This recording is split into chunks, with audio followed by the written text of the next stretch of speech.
ሰላም ጤና ይስጥልን ውድ ተመልካቾቻችን፣ የሳምንቱ ወሬዎች ተጀምሯል። አብራችሁን እንድትሆኑ ግብዣችን ነው። ከሀገር ቤት እንዲሁም ከዓለም አቀፍ የተሰሙ የተለያዩ ጉዳዮችን በሳምንቱ ወሬዎች ይዘናል። መልካም ጊዜን ተመኘንላችሁ። ቴዎድሮስ ወርቁ አብሬያችሁ ቆያለሁ።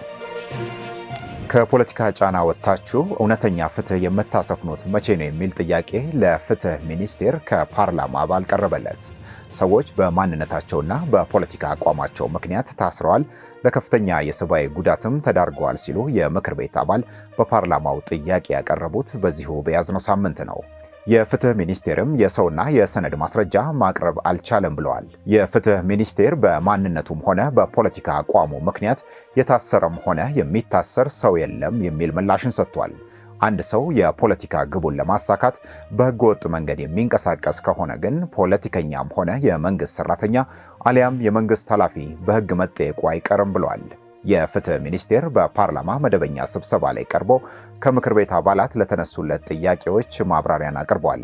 የምክር ቤት አባሉ ዶክተር አበባው ደሳለው የፍትህ ሚኒስቴር ዋነኛው ስራው በአፋጣኝ ፍትህ ለዜጎች እንዲደርስ ማድረግ ነው ብለው ግን ሰዎች በማንነታቸውና በፖለቲካ አመለካከታቸው ምክንያት ብቻ ከ2 ዓመት ከ6 ወር በላይ የታሰሩ አሉ የሚል ጥያቄን አቅርበዋል። የአማራ ፖለቲከኞች፣ ጋዜጠኞች፣ አንቂዎችና የሃይማኖት አባቶች በዚህ ውስጥ እያለፉ ነው። ይህም የሆነው እናንተ የሚጠበቅባችሁን የሰነድና የሰው ማስረጃ እንዲሁም ምስክር ማቅረብ ባለመቻላችሁ ነው ሲሉ ተናግረዋል። የምክር ቤት አባሉ ማስረጃና ምስክር ማቅረብ ካልቻላችሁ የተሰጣችሁ ክስ በማቋረጥ ስልጣን መጠቀም ሲገባችሁ ዜጎች በፍትህ መጓደል የሚሰቃዩት እስከ መቼ ነው ሲሉም ጠይቀዋል። ከፖለቲካ ጫና ወጥታችሁስ እውነተኛ ፍትህ የምታሰፍኑት መቼ ነው የሚል ሌላ ጥያቄንም ዶክተር አበባው አንስተዋል። ለጥያቄዎቹ ምላሽ የሰጡት የፍትህ ሚኒስትሯ ወይዘሮ ሀና አርያ ስላሴ በማንነታቸው አሊያም በፖለቲካ አቋማቸው ምክንያት የከሰስናቸውም ሆነ ፍርድ ቤት ያቆምናቸው ሰዎች የሉም ሲሉ ተናግረዋል። ግን አንድ ሰው የፖለቲካ ግቡን ለማሳካት በሕገ ወጥ መንገድ የሚንቀሳቀስ ከሆነ ፖለቲከኛም ይሁን የመንግስት ሰራተኛ አሊያም ሌላ የመንግስት ኃላፊ የሕግ ተጠያቂነቱ አይቀርም ሲሉ ተናግረዋል። በአቃቤ ሕግ በኩል ምስክሮችና ሰነዶችን ማቅረብ ላይ ችግር አለ ተብሎ ለተነሳው ጥያቄ ሲመልሱ ደግሞ እኛ ምስክር ሳናቀርብ የተጓተተም ሆነ የቀረ ጉዳይ የለም፣ ምስክሮችም ሰነዶችም ይቀርባሉ ሲሉ ወይዘሮ ሀና ተናግረዋል። የሽብርና ተመሳሳይ ውስብስብ የሆኑ ወንጀሎች ላይ የሚደረግ ክርክር ረጅም ጊዜ የሚወስድ መሆኑን መረዳት ያስፈልጋል ሲሉም ተናግረዋል። ጉዳዩም ውስብስብ ስለሆነ ብዙ ምስክሮች ስለሚጠሩና ብዙ ሰነዶችም የሚቀርቡበት እንዲሁም ደግሞ ከመጀመሪያ ደረጃ መቃወሚያዎች ጀምሮ በየደረጃው እያንዳንዱ ጭብጥ ላይ ክርክር ተደርጎ ብይን የሚሰጥበት ስለሆነ ሂደቱ በራሱ የሚወስደው ጊዜ ረጅም ነው ሲሉም አስረድተዋል። ይህ ማለት ግን የወንጀል ምርመራና የክስ ሂደቱ ቅልጥፍናው የምንፈልገው ደረጃ ላይ ደርሷል ማለት አይደለም ሲሉ የፍትህ ሚኒስትሯ ወይዘሮ ሀና አርያ ስላሴ መልሰዋል። ሀብታቸውን ያላስመዘገቡ የመንግስት ተሿሚዎች ጉዳይ ለምርመራ ወደ ፍትህ ተቋማት ስለመላኩ ተሰምቷል። ይህንን ያለው የፌዴራል ስነ ምግባርና ጸረ ሙስና ኮሚሽን ነው። የፌዴራል ስነ ምግባርና ጸረ ሙስና ኮሚሽን የመንግስት ተሿሚዎችን፣ የህዝብ ተመራጮችና ሌሎች የመንግስት ሰራተኞች ሀብት በየጊዜው የመመዝገብ ኃላፊነት አለበት።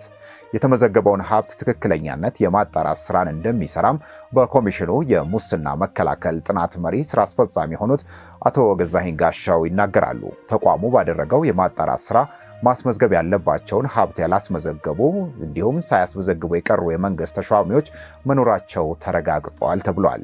እነዚህ ማስመዝገብ ያለባቸውን ሀብት ሳያስመዘግቡ የቀሩ ተሿሚዎች ጉዳይ ለምርመራ ወደ ፍትህ ተቋማት መላኩንም ተናግረዋል።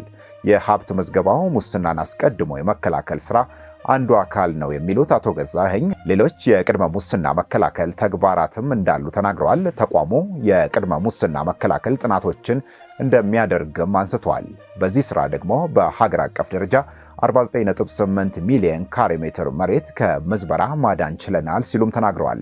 እንደ ማሳያም በአንድ የመንግስት መስሪያ ቤት በኤሌክትሮኒክስ የግዢ ስርዓት ላይ ያጋጠመውን ክስተትም ጠቅሰዋል። ይህንን ችግር ለመከላከል ተቋማት በቴክኖሎጂ የታገዘ አሰራርን እንዲከተሉ ማድረግ መፍትሄ እንደሚሆን የተነሳ ሲሆን ኮሚሽኑ በዚህ በኩል የመንግስት ተቋማት የአገልግሎት አሰጣጥ ሁኔታን ለማወቅ ጥናት ስለማካሄዱም ተነግሯል። በዚህም ጥናት 408 የመንግስት ተቋማት ላይ ችግር እንዳለ ታውቋልም ተብሏል።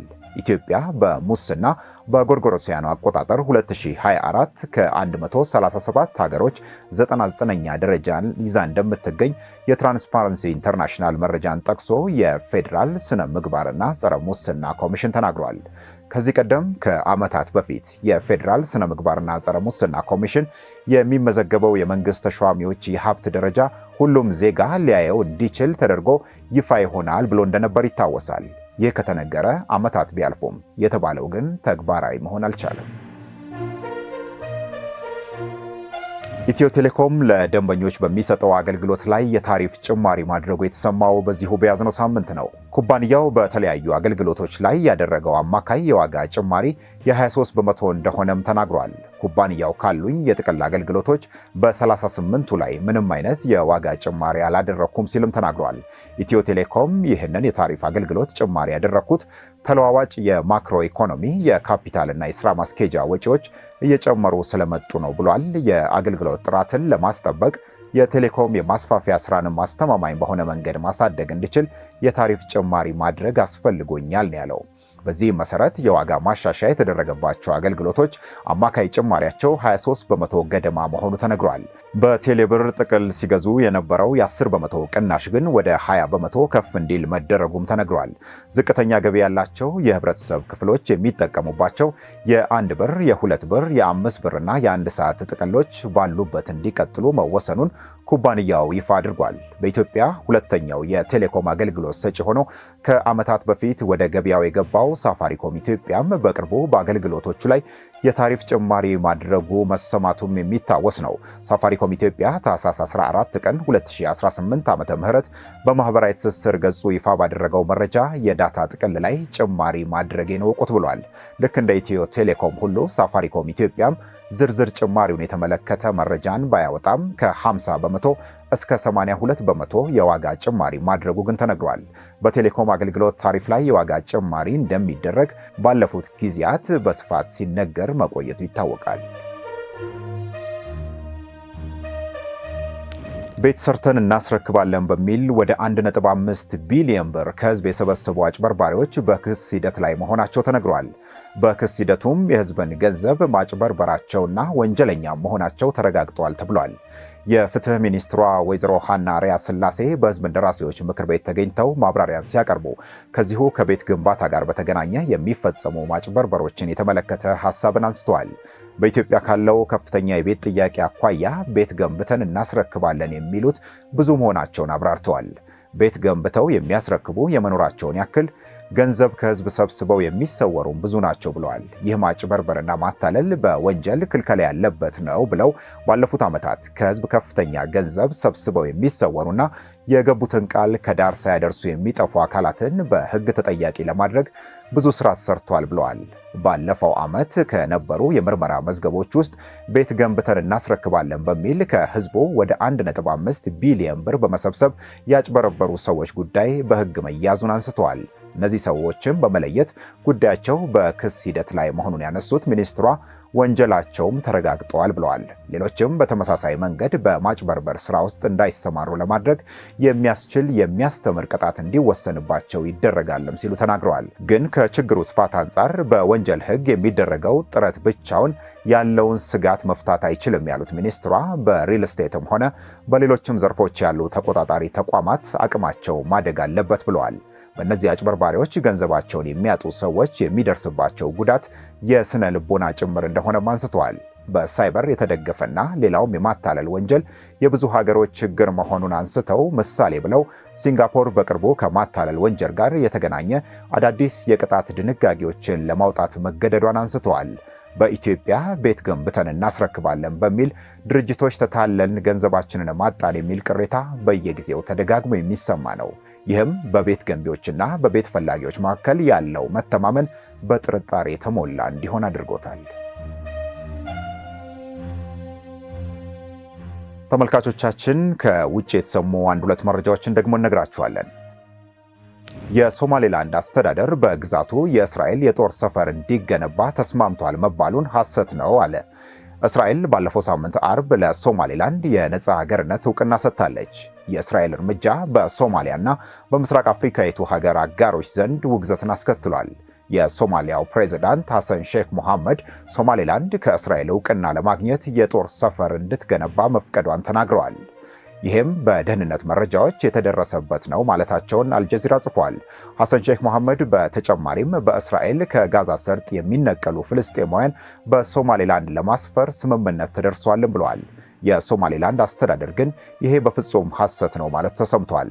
እስራኤልም ለሶማሌላንድ የነፃ ሀገርነት እውቅና መስጠቷ ለዲፕሎማሲያዊ ዓላማ ብቻ ነው ብላለች። ሶማሌላንድ ከተቀረችው ሶማሊያ ከተነጠለች 34 ዓመት ሆኗታል። እስራኤል ቀዳሚ ሀገር በመሆን ለሶማሌላንድ የሀገርነት እውቅና መስጠት አሁንም በዓለም ዙሪያ ትልቅ መነጋገሪያ ሆኗል። የዛኑ ያክል እስራኤልን በመከተል ሌሎች ሀገሮችም እውቅና ሊሰጡ ይችላሉ የሚለው የግምት ሐሳብም በስፋት እየተነሳ ነው።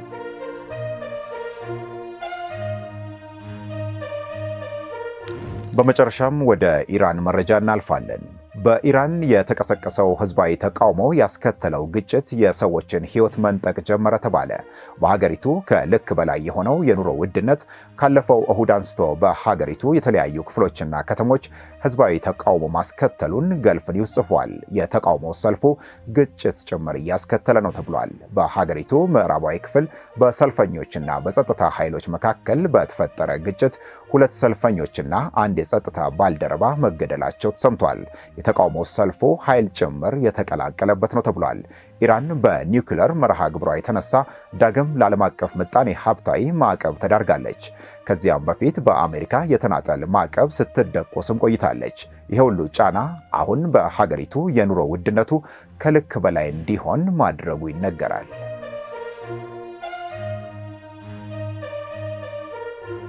ተመልካቾቻችን የሳምንቱ ወሬዎች ዛሬ ያሰናዳነው ይህን ይመስላል። ስለተከታተላችሁን እናመሰግናለን። ሳምንት በሌላ ጉዳይ እንመለሳለን።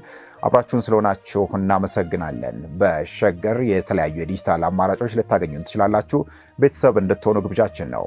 መልካም ሳምንት ይሁንላችሁ።